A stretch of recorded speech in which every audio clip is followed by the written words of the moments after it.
both the Electoral Commission and the New Patriotic Party to continue with the impunity they have been known for the past 8 years. The subject of today's presser has to do with what is happening at the police training school in Tesano. Some people call it recollation, some people call it collation, and so on. But whatever name you call rose, it will still smell sweet. And a decorated donkey still remains an ass. It cannot be turned into a horse.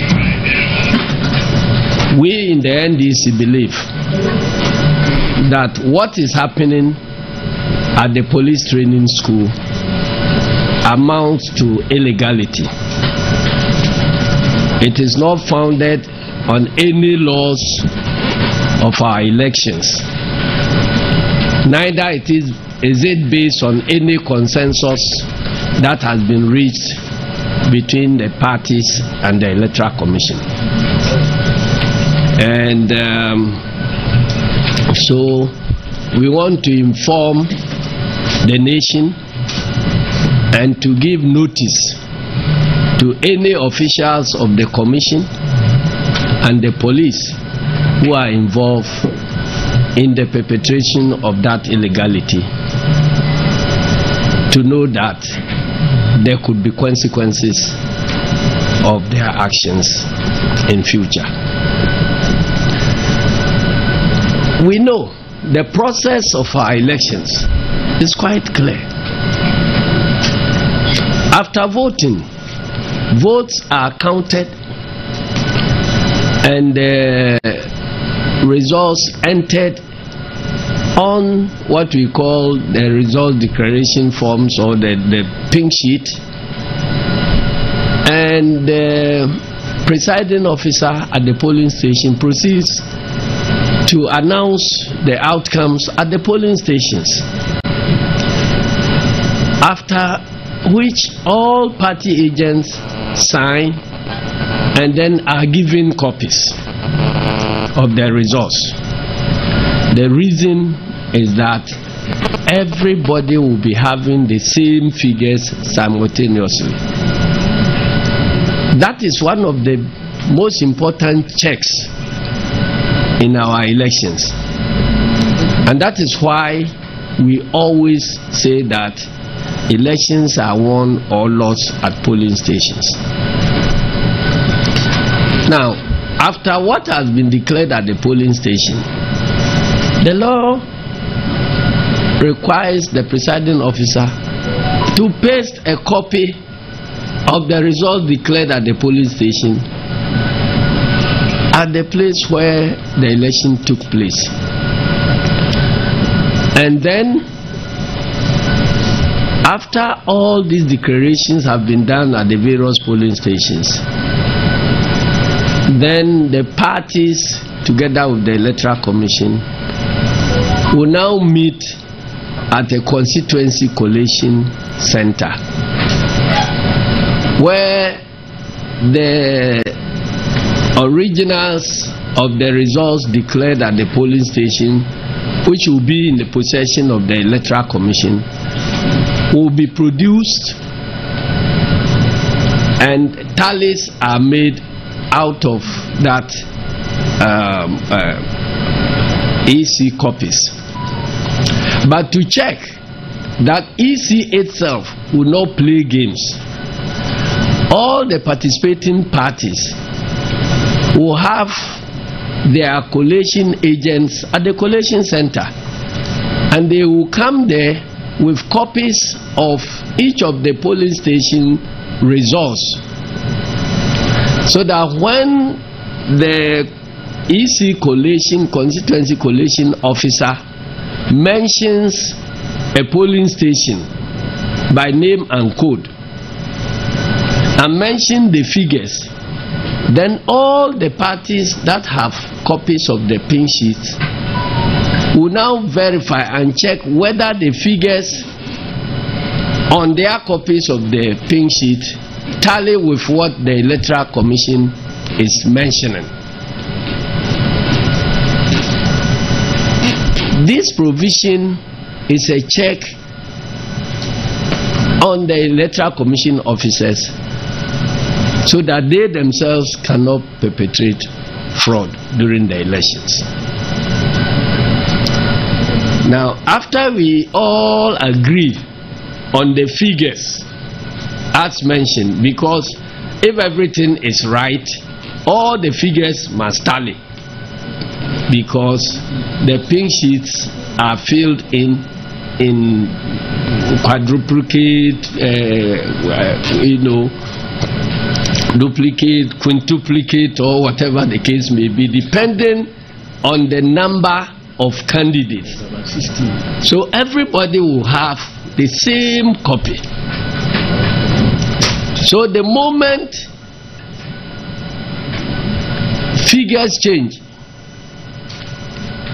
and you find parties holding different documents with different tallies of votes, then there is a big problem.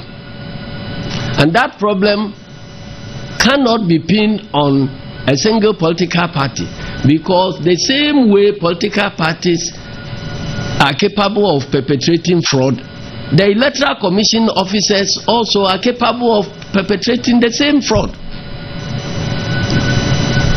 So you need to find a way of looking at it so that you can identify who did the wrong thing. But whatever happens, at the end of the collation at the constituency collation centers, the results are entered also onto the collation sheet and are signed and certified and pronounced upon by the returning officer. And in our elections, in our general elections, you have two categories of returning officers. The returning officer for parliamentary elections and the returning officer for presidential elections. And they alone have exclusive powers to pronounce the outcomes of the elections, and nobody else. That is why it takes the chairperson of the Electoral Commission, who is the designated returning officer for presidential elections, to pronounce on the presidential elections. No other person can pronounce on the presidential elections apart from the chairperson of the Electoral Commission. In much the same way, at the constituency level, the law mandates only the returning officer in the constituency to pronounce on the outcomes of the parliamentary elections in those respective constituencies. No other person. The chairperson in Accra of the Electoral Commission cannot pronounce the outcomes of the parliamentary elections in any constituency. The regional directors of the EC cannot pronounce on the outcome of constituency elections, even though they may be superior officers to the constituency returning officers.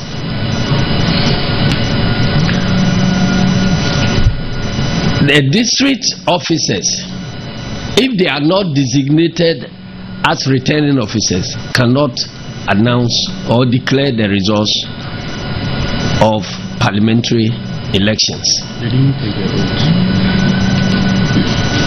Because returning officers, while they are designated before the election, they are sworn in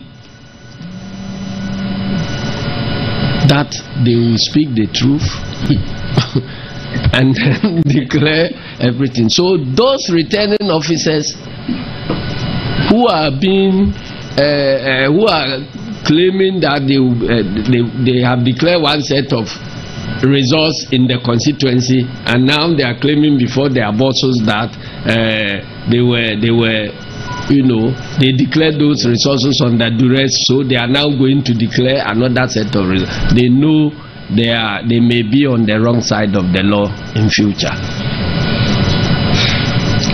And so what we are seeing in police training depot,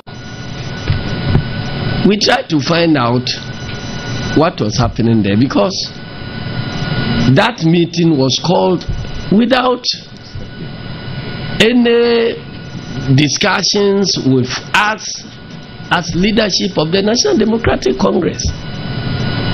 We're just here when we heard that our Electoral Commission and the police have decided that the outstanding, what they call outstanding constituencies, or constituencies where there appear to be some conflicts, they are inviting all of them to come and do collation and recollation. For some of us, when we were asked by our officials in the constituencies, we told them plainly that we didn't have any notice about it and we are not involved. In fact, I advised some of them not to appear, because what is going to happen there has no basis in any of our electoral laws. Now, checking from the police about what was happening there, we were told that Electoral Commission had informed or misinformed the police that the political parties have come together through consensus that we must establish this center at the police training school and then bring all the areas under contention for these issues to be addressed. And we said that sorry, because we tried to find out why would the police accept to protect people who are engaged in some illegality to go about their business. And this was what they told us. We have since told them that we are not part of it. We have never discussed any of these things with the Electoral Commission anywhere.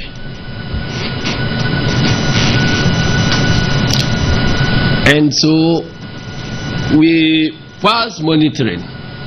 We heard yesterday that Fantiakwa North constituency, whose results had been collated and declared at Begro, had now been recollated at police training depot and declared by somebody who is other than the returning officer.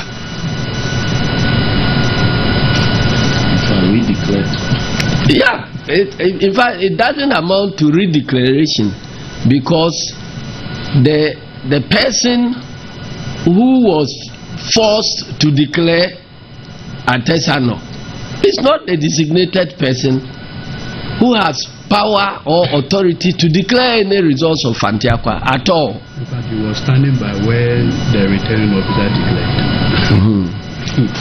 So, and that person was standing by the returning officer in Begro when the returning officer was declaring the results. And then he is now invited to come and re-declare. And I'm not surprised. You know, it reminds me about your drama in Parliament where Mr. Speaker presides and takes a decision, and then the following day MPP forces a deputy speaker to go and reverse the decision of the speaker. So this is the hallmarks of MPP's impunity. So we don't want to, engage in anything that will escalate tensions.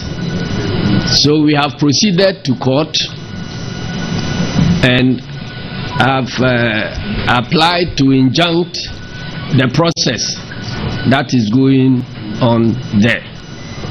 And we hope we are putting the Electoral Commission and all other people involved in that illegality on notice that what they are doing amounts to an illegality.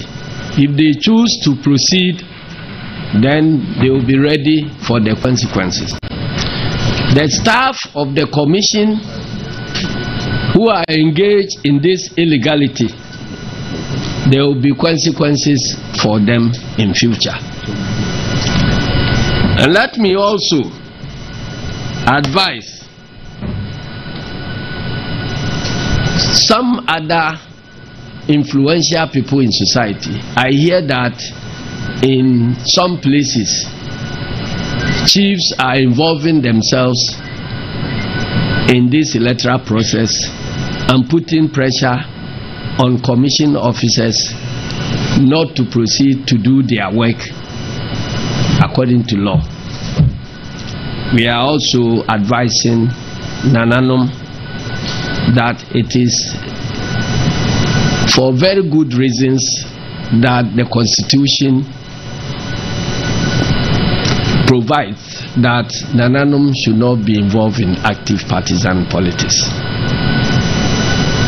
But if they choose to descend into the arena of controversy, then they know the consequences will be obvious. So we are advising Nananom to conduct themselves, as many of those who are involved should conduct themselves as chiefs of all the contestants and not to enter into this arena of controversy. Because if you present yourself as a politician, we will treat you as a politician. If you present yourself as a competitor, we treat you as competitor. If you present yourself as a contestant, the other contestants will treat you as such. And I don't think it will be good for us, because the provision in the Constitution barring chiefs from participating in this active politics has at least served our democracy that far. And so we are advising Nananom to take note of that and contribute their quota by way of peace building rather than entering the arena of controversy. Now, I heard my junior brother Afenyo Makin, who, having rejected the position of minority leader, is now on his way to becoming a micro minority leader.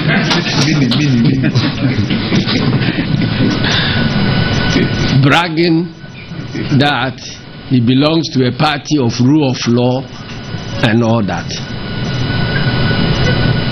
Who doesn't know about MPP? We in the National Democratic Congress don't need lectures from Afenyo Makin about democracy at all. Indeed, if there were any need for lectures in impunity, then we will invite him as our lecturer. But if it is about democracy, he must shut up. He should go back to his region and take stock of his parliamentary candidates who have been shooting and killing people, his party people who have been shooting and maiming people across the country. We are quiet not because we are going to sleep over this. We are sending notice that all this violence right from 2016 to date will be properly investigated, and our electoral system and democracy will be cleaned of these violent states.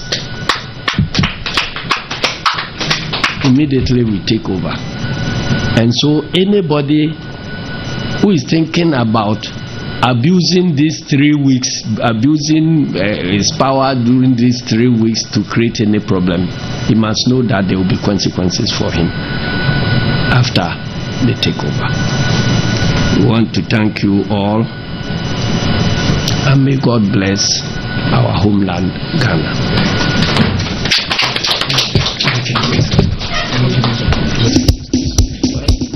Okay, please. No question. No, we want. Well, if you want to ask any questions, you are free to do so that our CID director is building the induction defense. The post is on CTF by the computer.